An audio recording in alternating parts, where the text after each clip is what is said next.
When you pass away, what happens to your stuff?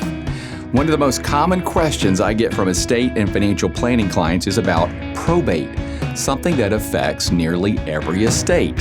Today we're going to talk about probate. We're going to discuss why you should care about probate, what it is, common mistakes people make, and how you can avoid probate with smart planning.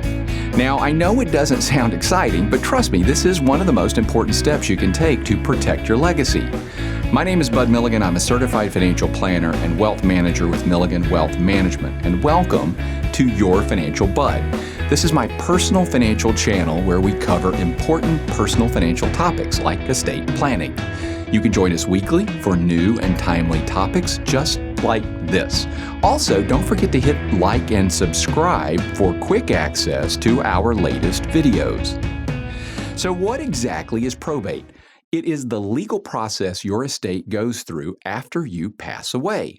The court validates your will, appoints an executor, and oversees how your assets are distributed. Sounds simple, right? But here's the catch. Probate can be slow, expensive, and very public. Even if you have a will, your loved ones could face months or even years of delays, legal fees, and stress. In some states, probate fees can eat up to 3 to 7% of your estate's value. That's money that could have gone to your family, your favorite charity, or your grandkids' college fund. As a wealth manager, I want to help my clients avoid those headaches. Probate isn't just a legal inconvenience, it's a potential threat to your legacy. I've seen families torn apart by probate disputes, siblings arguing over assets, heirs blindsided by unexpected taxes, and all of it could have been avoided with a little planning. The good news? You have options. With the right strategies, you can keep your affairs private. You can reduce costs and make life easier for the people you care about most. So let's talk about solutions. There are several effective ways to avoid probate. Revocable living trusts is one of the most common, and these allow your assets to pass directly to your heirs without court involvement. You stay in control during your lifetime, and your successor trustee takes over when needed. You can use beneficiary designations on your retirement accounts, life insurance policies, and even bank accounts. Just make sure they're up to date. There are transfer on death accounts or TOD accounts. These are primarily investment accounts that are set up to transfer to another person or entity upon your death, bypassing probate entirely. In the same way that TOD or transfer on death accounts are used for investment accounts, the next method of avoiding probate is for bank accounts like checking or savings, and it's called payable on death or POD designations. It works just like a TOD account, but it is for bank accounts. And then finally, joint ownership with right of survivorship. This method of titling an asset or account ensures the assets go directly to the surviving owner or owners, whether it's a spouse, business partners, or siblings.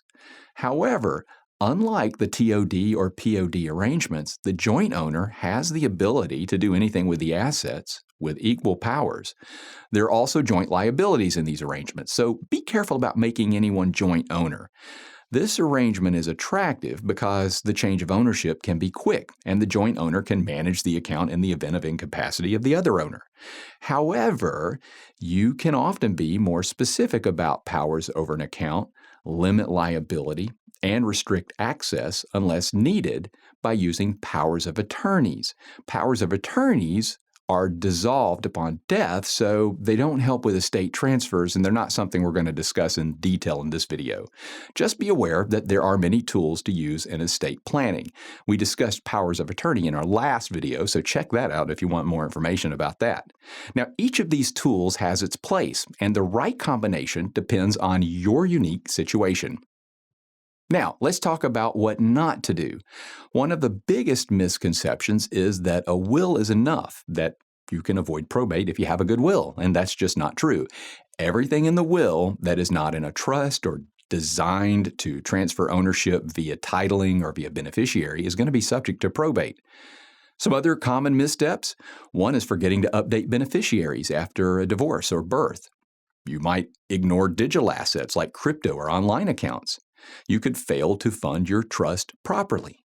These gaps can lead to probate, even when you thought you were covered. And there you have it. You now know what probate is and why you might want to avoid it.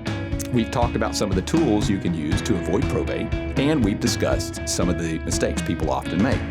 If you found this video helpful, please hit like, subscribe, and share it with others. If you can save a friend or family member from making a major mistake just by sharing this video, I can only imagine how grateful they might be. I offer a complimentary estate planning review to help you get started. You can just send me an email at bud.milligan@milliganwm.com, or you can go to my website at milliganwealth.com, click on the calendar icon on the left of the website, and schedule some time with me.